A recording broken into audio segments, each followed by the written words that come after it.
Salvete omnes! Today we're going to do a quick overview of adjectives in Latin. So we will first remind ourselves that adjectives are describing words like good, fun, fast, determined. These are words that we use to make our sentences more exciting.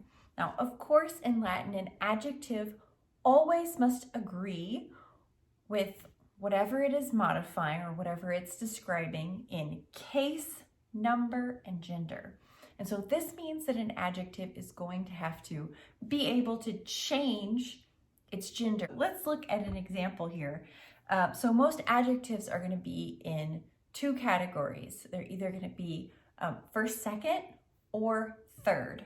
So first, second adjectives are like optimus aum. These are sometimes also called us aum adjectives because in the nominative they go us aum. So the first, second, like optimus aum or optimus, optima, optimum, which means best. So when this adjective is describing something that is masculine, it will decline like a second declension masculine noun. So just like amicus. When it's modifying or describing something that is feminine, it will it will decline like a first declension noun, right? So just like casa, right? And when it is describing something that is neuter, right, when it's modifying a neuter noun, then it will decline like a second declension neuter noun. So like, let's see here, what have we had as an example? So like celum, sky. So here we can see the endings. I've got the singular here. So the masculine singular will go optimus, optimi, optimo, optimum, optimo. In the feminine singular, optima, optime, optime, optimum, optima. And in the neuter, optimum, optimi, optimo, optimum, optimal. And then we'll also just have a quick look at the plural. So with the plural, we see, of course, we're following the same patterns that we've already laid out. But we're just going to go ahead and be thorough and see them through in the plural. So here for the masculine, it will be optimi, optimorum, optimis, optimos, optimis. The feminine, optime, optimarum, optimis, optimas, optimis.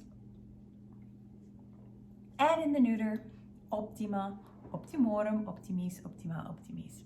And any first second adjective will decline in this way, right? So magnus bonus and also personal adjectives.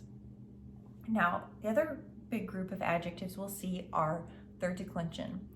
So an example of a third declension adjective is like gravis, grave, right? So gravis, grave, and we'll remember for third declension that just like third declension, nouns have the same form for masculine and feminine, so do the adjectives. So there's one form for masculine, feminine, and another for neuter. So we're talking a little bit broadly, but this will get you a really great start on third declension.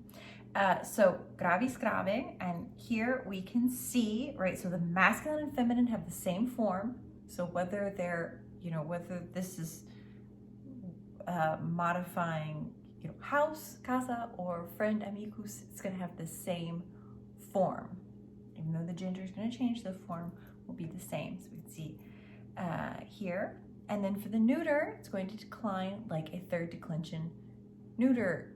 It will decline mostly like a third declension neuter noun, like an I stem.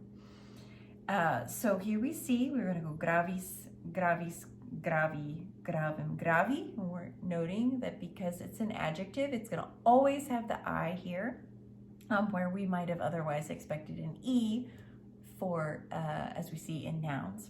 And then in the singular, grave, gravis, gravi, grave, gravi. And then when we go to the plural, again, we'll see for the masculine and feminine, we've got graves, graveum. So we're always going to have IUM, where, just like we do for I stems. So nothing new, just making a note. And then gravibus, graves, gravibus. And for the neuter plural, we're going to once again note that we're going to decline all the adjectives like we do our third declension neuter I stems. So it's going to be gravia, graveum, gravibus, gravia, gravibus. So once again, just making sure that we're noticing that adjectives don't have to look the same as whatever they're describing. They have to match in case, number, and gender, right? So they have to be the same in case, number, and gender. So to look at an example sentence, here we've got two. So the first one, we've got Rex cum optimo amico ambulat, right? Rex cum optimo amico ambulat. So the king walks with a best friend, or with his best friend, right? So we see that optimo is going with amico. They do here look the same, but we know they're agreeing because they're both singular, ablative, and masculine, right? Ablative, masculine, singular. And then we look at the second sentence. We just changed the adjective. So now we have Rex optimus cum amico ambulat. So Rex optimus cum amico ambulat. So the best king walks with his friend. So now Rex and Optimus are together. They don't necessarily have the same endings, right? But they're going together because they are both nominative, singular, and masculine, right? So because they're nominative, singular, and masculine, they're paired. We know that they're paired together. So there you have it, a quick overview of adjectives, and I hope that you have a lot of fun using them to spice up your Latin sentences. Valete!